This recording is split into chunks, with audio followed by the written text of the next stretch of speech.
Ever feel like you've already cherry-picked the entire 1950s? Not even close.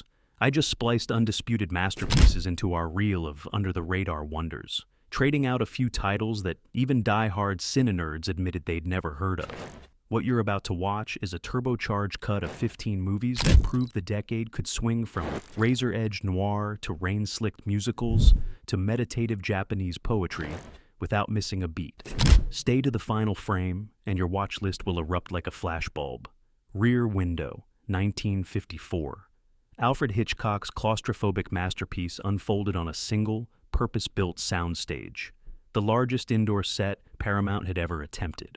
Occupying almost half a city block, the courtyard stretched 4 stories high, complete with working drainage and lighting grids so Hitchcock could simulate dawn, dusk, and midnight thunderstorms at the flick of a switch.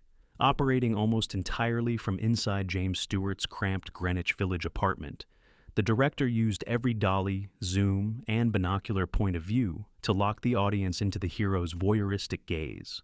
Budgeted at roughly $1 million, the film ultimately sold an estimated 50 million domestic tickets and returned more than 37 million worldwide, a haul that translates to blockbuster status today. Beyond the suspense, Rear Window is an enduring lesson in subjective geometry. University film programs still pause the shot, where Stewart spies Grace Kelly's high-fashion entrance, then chart how Hitchcock choreographs our own desire to look. Costume designer Edith Head dressed Kelly in gowns whose price tags deliberately eclipse Stewart's freelance photographer income. Visual shorthand for the romantic gulf driving their subplot. Even its reissue story is legend. Because Hitchcock personally owned the negative, he withdrew the picture from circulation in 1968. When Universal re-released it 15 years later, the New York opening smashed house records at the Ziegfeld Theater. Today it anchors shelves of scholarly monographs, cognitive psychology papers on inattentional blindness, and ethics discussions about the thin line between watching and intruding. From Brian De Palma's Body Double to the quarantine-era thriller The Woman in the Window, filmmakers still riff on Hitchcock's blueprint, proving that a single apartment block, shot from one room, can feel like the most expansive thriller universe ever built. Ace in the Hole, 1951. After skewering Hollywood with Sunset Boulevard, Billy Wilder ventured into the New Mexico desert to autopsy American ambition. He spent nearly $2 million building a mock carnival around a gypsum cave, Ferris wheel, hot dog stands, and snake oil barkers included, so his story of a trapped miner could unfold beneath a media circus in real time. Kirk Douglas plays reporter Chuck Tatum, a man whose moral gyroscope spins faster than the cash registers he orchestrates. Production dragged through blistering summer heat.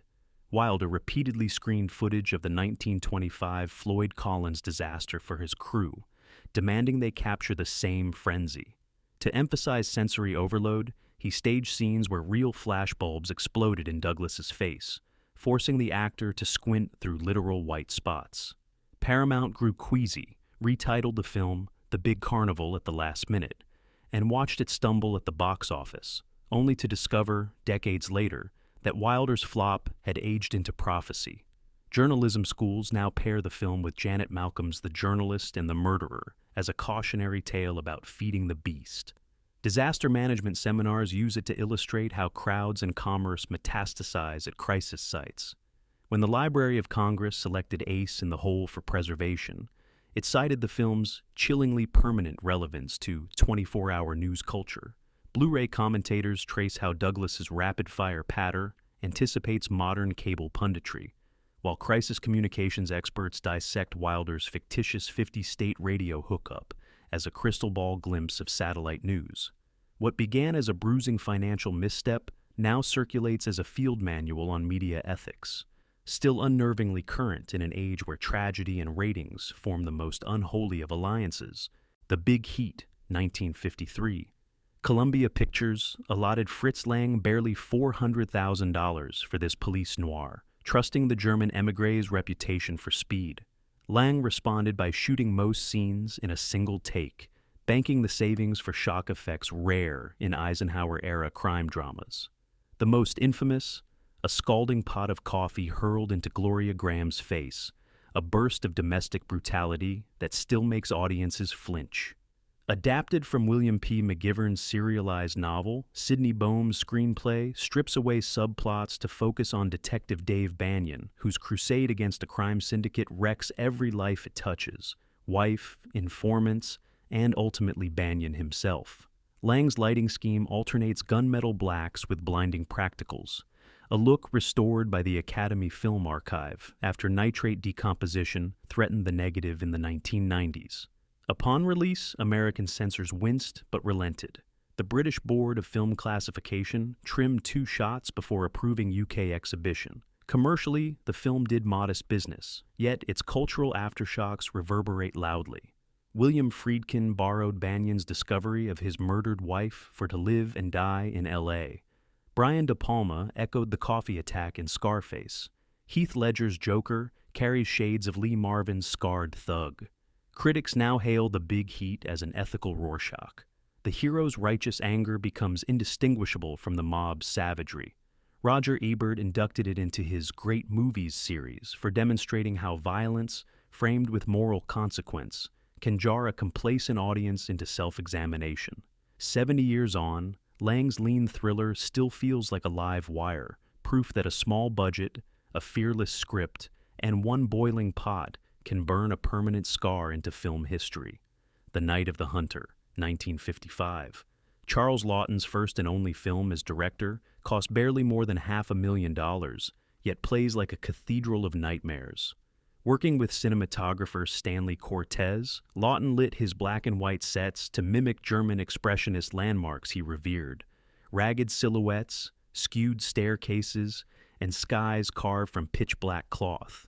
He called the result a nightmarish Mother Goose, where children float downriver past barnyard gravestones and sheet-draped corpses.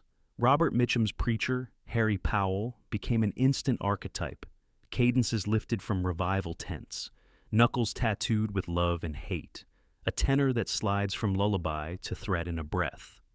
United Artists gambled on a grassroots rollout, premiering in Des Moines to court Midwestern churchgoers. They fled. Critics recoiled, box office returns flatlined, and Laughton never directed again. Yet the movie's afterlife is incandescent. French critics enshrined it among the greatest films ever made. The Library of Congress preserved it in 1992. Film schools worldwide dissect its riverside tableau, where children glide past barn animals frozen in silhouette. Spike Lee repurposed Powell's fist sermon in Do the Right Thing. Martin Scorsese screens the river escape for New Columbia grad students, calling it myth-crafted in moving pictures. Scholars debate the dual authorship of James Agee's colossal early draft versus Laughton's lyrical revisions, while theologians parse the film's subversion of pastoral iconography. From Cape Fear to A Nightmare on Elm Street, directors lift its chiaroscuro dread.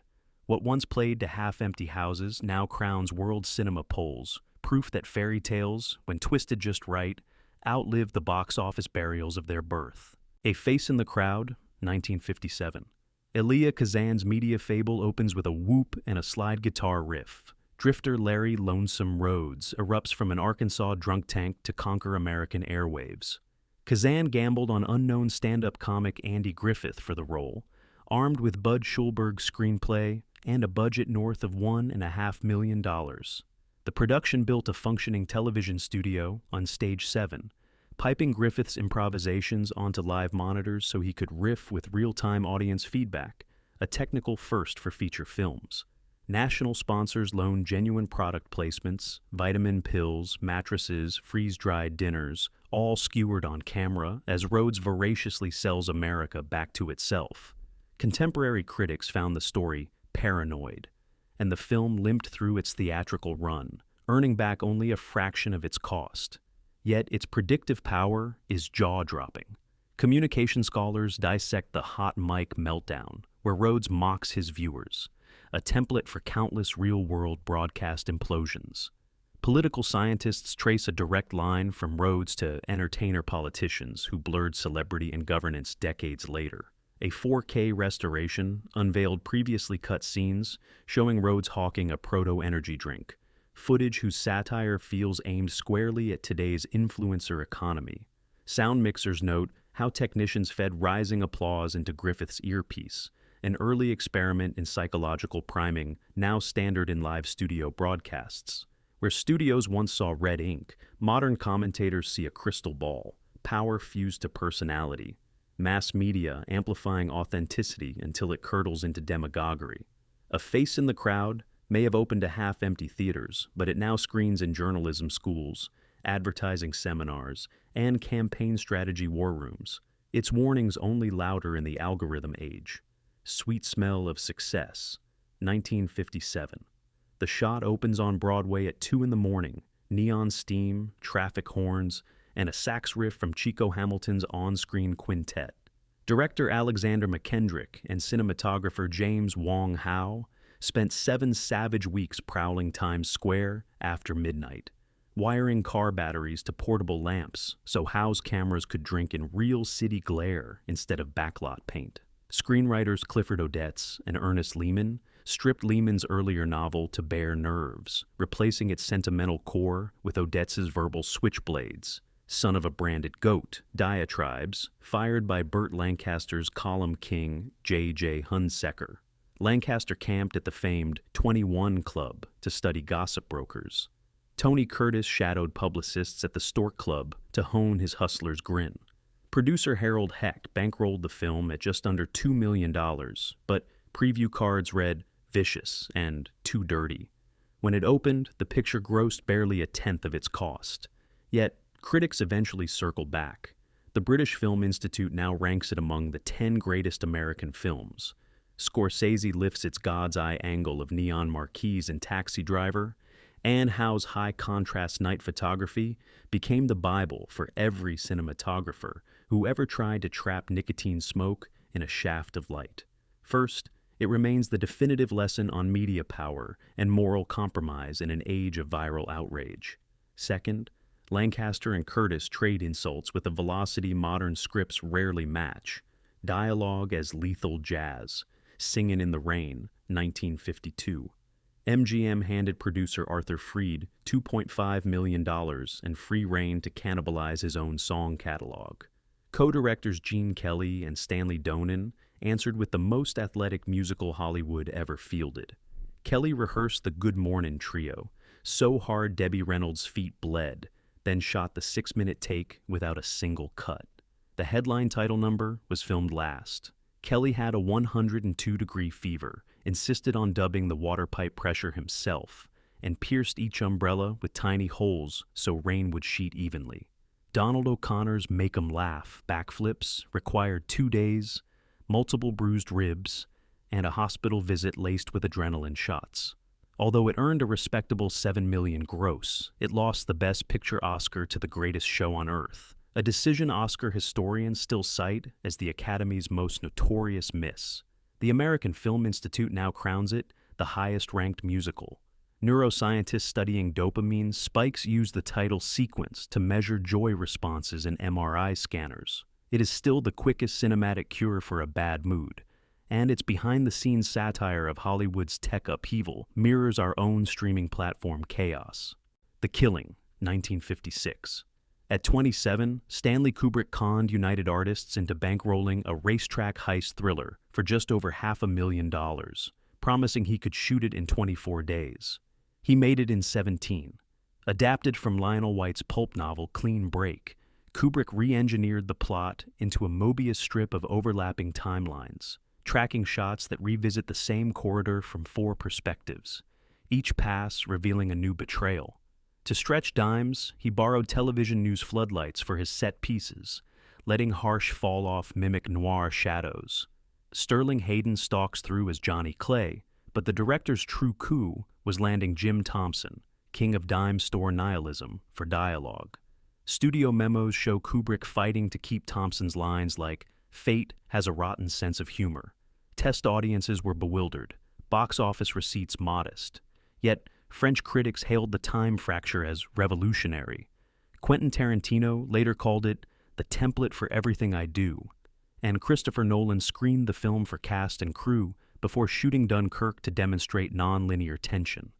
It detonates genre expectations in a sleek 84 minutes, and its puzzle box structure feels tailor-made for the binge rewatch culture of modern streaming.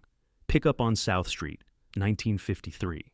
Samuel Fuller's camera opens in a rush-hour subway car as Richard Widmark's pickpocket lifts a stranger's wallet in 3 silent cuts, the purest piece of visual larceny on celluloid.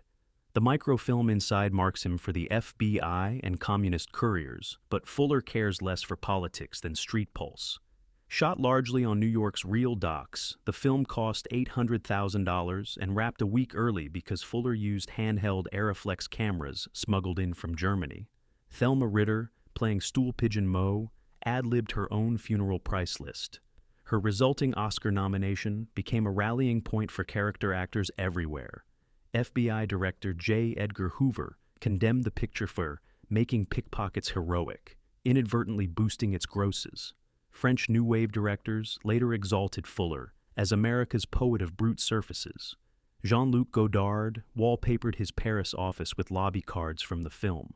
Modern restoration revealed Fuller's preferred silver-rich print, finally showcasing Joe McDonald's sweat sheen lighting that had been dulled in earlier releases. Its breakneck editing still feels faster than Twitter refreshes, and Ritter's world-weary monologue about selling neckties on Death Day will crack even the toughest cynic.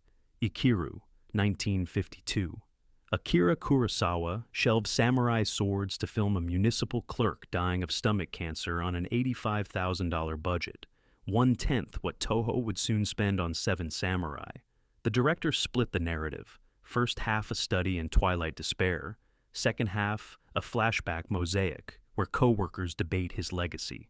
Takashi Shimura, bald-capped and hunched, shadowed real bureaucrats, adopting their rubber stamps as percussion instruments of futility. Kurosawa staged the climax in a children's playground at midnight, dousing the set with hoses so snowflakes would cling to Shimura's overcoat as he rocks on a swing and murmurs, "Life is brief." Domestic audiences wept. Overseas art houses crowned it the year's revelation. The film inspired Brazil's President Juscelino Kubitschek to order public park expansions, and Ingmar Bergman screened it for cast before shooting Wild Strawberries. Modern remake rights float through Hollywood every few years, proof of its timeless pull, yet nothing matches Kurosawa's quiet light, blooming through bureaucratic gray. It delivers a gut-punch reminder to make each day count, and its final swing set image can still reset any viewer's moral compass within 90 seconds. Elevator to the Gallows, 1958. Louis Malle was only 24 when he slipped into Parisian nights with a spare crew, a handheld Camflex, and a thriller script co-written with crime novelist Roger Nimier. The plot seems airtight, a well-planned murder timed to an elevator ride, but one snag locks the killer between floors and turns the building itself into a steel mousetrap. Malle shot 2 parallel worlds, inside the lift, lit by a single dangling bulb, and on the rain-slick boulevards where Jean Moreau wanders, face glossed by neon and storefront fluorescence. Those exteriors were filmed without permits. Cinematographer Henri Decaye pushed Ilford stock to unheard-of speeds so the city lights would expose, pioneering the new wave's taste for available light. Then came the score. Miles Davis, in Paris for a club residency, watched a silent work print and improvised trumpet lines from midnight to dawn, his quartet following the flickering images rather than a written chart. The result is a leathery nocturnal jazz pulse that critics still cite as the moment cinema learned to breathe cool. French censors trimmed hints of adultery, but the Cannes jury gave Malle's debut a standing ovation. Within 2 years, Godard, Truffaut, and Chabrol were quoting its roaming camera. Cue it up now, because the film captures Paris at real-time midnight tempo, and Miles Davis's score turns every sidewalk puddle into liquid blues. Seven Samurai, 1954. Akira Kurosawa's Village Siege began with an accounting nightmare. A 125 million yen budget, horses rented from the Imperial Household Cavalry, and a shoot that ballooned from 12 weeks to nearly 12 months as monsoon rains turned sets into swamps.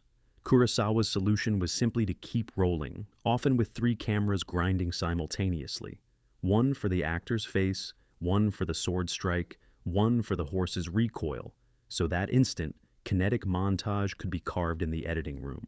He and cinematographer Asakazu Nakai mixed telephoto lenses, rare in 1950s Japan, with deep focus wides that let battle chaos play out like ballet in muddy slow motion. Composer Fumio Hayasaka threaded three leitmotifs: villagers, bandits, samurai, and let them collide in the climactic rain battle, a set piece now taught in every action directing seminar. When Toho finally unveiled the 207-minute cut, domestic critics balked at the length, but ticket lines wrapped blocks. A trimmed international version ignited Cannes. From The Magnificent Seven to A Bug's Life and every ragtag team movie in between, the template is here. Gather heroes, train innocents, defend the powerless. Press play in the present because its morality tale of defending the vulnerable never goes out of season. Night of the Demon, 1957. Producer Hal Chester hired noir maestro Jacques Tourneur to adapt M.R. James's ghost story Casting the Runes, then clashed with him over one question: show the demon or merely suggest it? Tourneur preferred unseen dread. Chester demanded a monster. A rubber and pyrotechnics behemoth was shot in separate effect passes and spliced in later, an intervention purists still debate. Principal photography unfolded on England's Shepperton backlot and wind-whipped Surrey Heath, where cinematographer Ted Scaife used infrared filters to make dusk skies boil like witch smoke. Composer Clifton Parker laced the soundtrack with reverse timpani rolls, so thunder seems to rumble backward. Columbia Pictures chopped 12 minutes and retitled it Curse of the Demon for U.S. drive-ins. Even so, it outgrossed expectations and gradually accumulated a cult aura. Martin Scorsese and Guillermo del Toro cite its creeping paper seance scene as a masterclass in escalating unease, and scholars still parse Dana Andrews' rationalist hero as the template for Fox Mulder decades later. Cue it today because it proves atmosphere can raise gooseflesh faster than CGI, and the don't pass the parchment countdown remains a textbook lesson in suspense math. Giant, 1956. George Stevens hauled a caravan of soundstages, livestock, and Hollywood stars to the dusty town of Marfa, Texas, where temperatures cracked 110 degrees Fahrenheit and sandstorms erased tracks between takes. Adapted from Edna Ferber's novel, the shoot stretched to 5 months. Post-production consumed another year as Stevens sifted through 1 million feet of VistaVision film. James Dean, method to the core, drove bulldozers and slept in bunkhouses with cattle hands until a fatal road accident ended his life weeks after Wrap. Actor Nick Adams re-recorded many of Dean's lines in looping sessions, so subtle even fans still debate which syllables belong to whom. At 3 hours and 21 minutes, Giant was a gamble on epic domestic drama. Oil wealth, racial prejudice against Mexican Americans, gender politics inside the Benedict Ranch. Its $5.5 million budget made it Warner Brothers. Most expensive project to date, yet global grosses soared to $39 million. Stevens won Best Director, Dean received a second posthumous nomination, and the town of Marfa reinvented itself as a cinephile pilgrimage site. Unmissable right now because it frames American class, race, and ambition with sweep still unmatched, and it's the last chance to watch James Dean's talent blazing at full wattage. The Tarnished Angels, 1957. Douglas Sirk left Technicolor suburbia behind to adapt William Faulkner's Pylon, stripping color to austere black and white cinemascope that bleeds despair from every widescreen corner. Sirk re-teamed Rock Hudson, Dorothy Malone, and Robert Stack, fresh off Written on the Wind, and plunged them into the 1930 Mardi Gras air racing circuit. Universal converted a Louisiana airfield into a graveyard of biplanes and camera cranes. Aerial coordinator Frank Tallman looped vintage travel airbangers through real barrel rolls, while cinematographer Irving Glassberg's 600mm lenses tracked them against storm clouds. Budget constraints forced dialogue scenes to double as expository voiceover, giving the picture a breathless, pulp serial velocity Faulkner might have admired. Critics dismissed it as just another melodrama, but Sirk's visual motifs, whirling propellers mirrored by spinning carnival rides, wings clipped like fraying marriages, reveal a filmmaker dissecting American myth with a surgeon's calm. Later, auteurs caught on. François Truffaut screened it for students, Catherine Bigelow borrowed its cockpit claustrophobia for Blue Steel, worth carving out time for because it converts Faulkner's fatal obsessions into airborne poetry. And Cirque's stark monochrome proves black and white can blaze hotter than color. There it is, Film Fam, 15 celluloid rockets guaranteed to ignite any movie night, now supercharged with 5 all-time greats. Which title just skydived to the top of your queue? Let me know below, smash subscribe, and ring that bell so you never miss another deep dive into cinema's hidden chambers. Share this with that friend who has seen it all, and watch them scramble for the popcorn. Until next time, keep the reels spinning and your hearts wide open for the magic of forgotten and now rediscovered film.